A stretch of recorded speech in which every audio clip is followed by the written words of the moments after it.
Hey guys, it's me again, Barry with Barry's 8-Track and Classic Car Radio Repair. It's nice to be back. This time we're demonstrating an 8-track radio out of a 70 Chrysler 300. This is an AM-FM 8-track. That's so the FM conversion isn't really the big bells and whistles thing. It's just that the original electronics are too far gone, and internal modern conversion was necessary to restore proper and reliable operation. So let's go ahead and turn her on. I've got it set to FM at the moment. And I'm going to run through these. I'm not going to let too many songs play for very long at all, for copyright reasons, of course. The sensor a little bit of a drift there. Was the pressure to this app. Alrighty. Just going through the presets real quick. We're on the FM band. There's always something for everyone at all. Okay, we'll switch over to AM. This past, And there's Monday, our AM I station. was talking to one of our counties. Okay, so now we'll go back to FM just for fun. And we'll check the H. I got some Neil Sedaka here. Positive, encouraging. And we not a bad idea to make sure we're getting both speakers. There we go. Turn our balance control. Right, left, right, left. Why next? Okay, pop a tape in. Now we do have a brighter sounding 8-track than it was originally, because in any conversion, even if it's with the customer's original connectors, which I didn't point out before, this customer originally we're going with the original connectors, so we don't get that big power boost. We just get the brighter sounding 8-track, and of course better AM and FM reception. So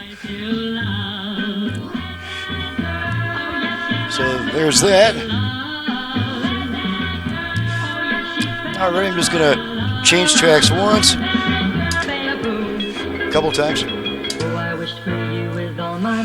I don't want to do it too much because I'm just using a screwdriver to engage, and the customer has the actual screw and plunger that goes in there. And just a little note of advice: when you screw that plunger in there, you want to kind of wiggle it around a little bit and make sure it grabs onto some threads. That's just an aluminum thing that spreads, and if it spreads too much, it won't contract back. So just twist it in there far enough to where you feel a pretty decent amount of resistance, but don't go cranking it down because you're just going to spread that receptacle too much.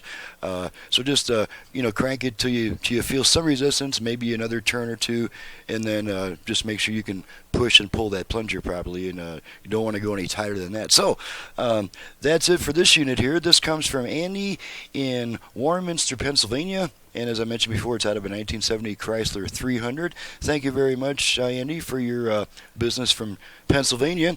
And thank you guys for watching and listening. My website is in the description below. You may have noticed that I have a completely different website now. It's not that big old huge cacophonous black website anymore. It's a much more concise white website that is probably going to be easier to read on mobile devices. I was kind of forced to suddenly have to recreate my websites, and so those are still in progress, but we've got an updated job status page on there now.